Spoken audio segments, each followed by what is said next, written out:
Saat kami terbangun, kami sudah bukan di gunung lagi. Suasananya seperti pasar, tapi aneh. Orang-orangnya bukan seperti manusia. Ada yang matanya 3, bahkan ada yang tanpa kepala. Mereka berjualan barang aneh, tulang manusia, darah kering. Kami sadar, kami menyasar ke pasar gaib. Kalian pernah dengar cerita pesugihan sate gagak? Aku pikir dulu itu cuma mitos lokal, tapi setelah malam itu aku lihat sendiri bagaimana temanku Ricky dijadikan tumbal. Dia menghilang, bukan mati, tapi diseret ke tempat yang paling mengerikan. Sekarang kami bertiga memang hidup kaya raya, tapi setiap malam Jumat kami mengalami kejadian aneh.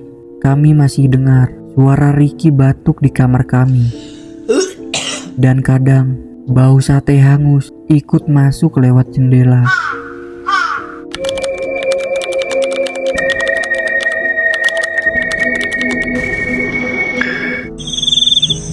Namaku Tito. Aku punya 3 sahabat, Reno, Adit, dan Ricky. Kami tumbuh di kampung kecil di Jawa Barat. Hidup miskin, tapi selalu bersama. Kadang untuk makan aja kami kesusahan. Sampai malam itu Reno datang membawa kabar aneh. Reno bercerita, katanya di salah satu gunung ada pesugihan sate burung gagak. Siapapun yang berani melakukannya akan diberi kekayaan besar, asal berani melakukannya. Kami tertawa waktu itu, tapi tatapan Reno malam itu, ia benar-benar sangat serius. Dan disitulah awal mula kejadian ini terjadi. Kemudian kami berangkat tengah malam.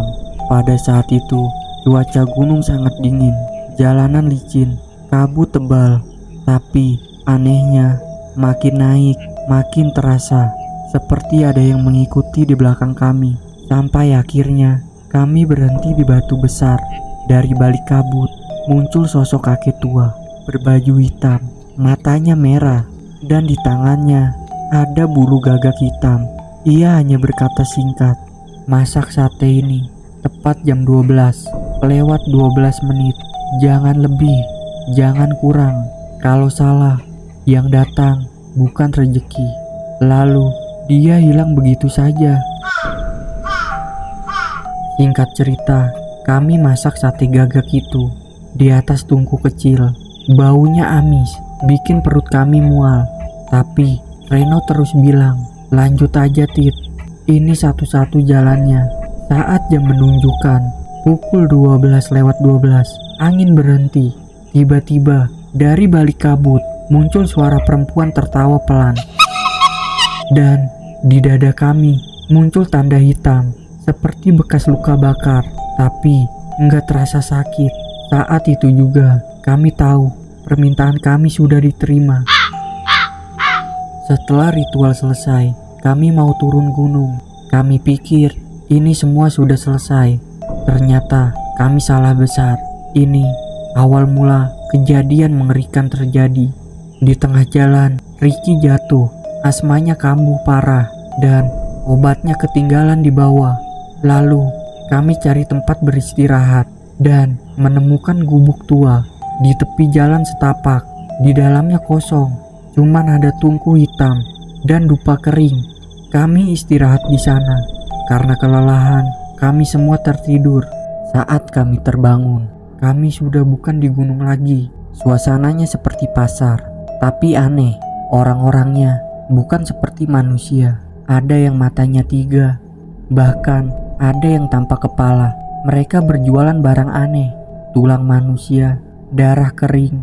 Kami sadar, kami menyasar ke pasar gaib. Kami keliling selama 7 hari.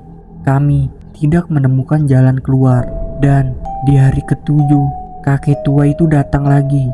Ia berkata, suaranya pelan, "Kalau mau pulang, tinggalkan salah satu dari kalian di sini." Semua saling pandang, tapi Ricky cuman senyum sambil berkata, "Gua udah capek dengan penyakit gua ini. Kalau harus ada yang ditinggal, biar gua aja." Kami menangis Tapi makhluk-makhluk itu mulai berkerumun. Mereka membentuk lingkaran besar. Ricky melangkah ke tengah dan di depannya ada tungku besar berisi bara api hitam. Saat dupa dinyalakan, tubuhnya perlahan menghilang. Bukan hancur, bukan terbakar, tapi diserap ke tanah. Dan sesaat sebelum Ricky hilang, Ricky sempat berkata pelan, "Maaf, jaga diri kalian semua ya." Lalu semuanya gelap. Kami bertiga terbangun di pinggir hutan dalam keadaan tubuh kotor. Tapi di depan kami ada bungkusan kain hitam berisi uang. Jumlahnya sangat banyak. Sejak saat itu hidup kami berubah. Bisnis lancar. Tapi setiap malam Jumat ada yang selalu datang. Bau sate terbakar, suara batuk Ricky, dan bayangan hitam menatap kami dalam diam. Sekarang aku baru paham, pesugihan enggak pernah gratis. Kami memang kaya, tapi kami kehilangan sahabat terbaik kami. Kadang saat aku tidur, aku mimpiin Ricky duduk di tepi tungku, senyum ke arah aku sambil bawa sate gagak gosong. Lalu dia batuk pelan dan hilang. Semenjak saat itu, kami menyesal sudah melakukan pesugihan ini.